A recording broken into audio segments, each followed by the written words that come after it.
everyone, welcome back to Sunny Live Show, and thank you so much guys for tuning in. I'm here to update you of what's going to happen on Inimba from the 24th to the 28th of November 2025 on Monday. Panic gripped both families when a baby can't be found. Lazarus and Zolega are forced to face their worst fear, but in the chaos, Hlati's next move proves he has nothing left to lose on Tuesday.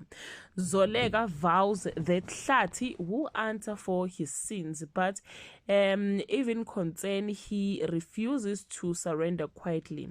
When the law steps in, there is no peace, only more cracks in the family foundation on Wednesday.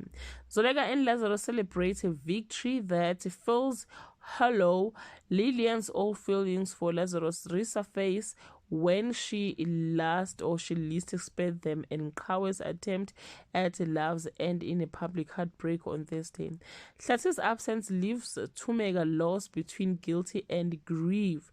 Lazarus and Zolega try to move forward, but peace feels temporary, and a secret discovery threatened to reopen old wounds on Friday. Hlati returns home. Isn't the reunion anyone imagined? Lillian crosses a line that could shatter everything that Zolega built, and Onga draws his boundaries with Kawe, but his eyes tells a different story. Well guys, that's all I have for today. You can leave your comment below and share your opinion. Bye.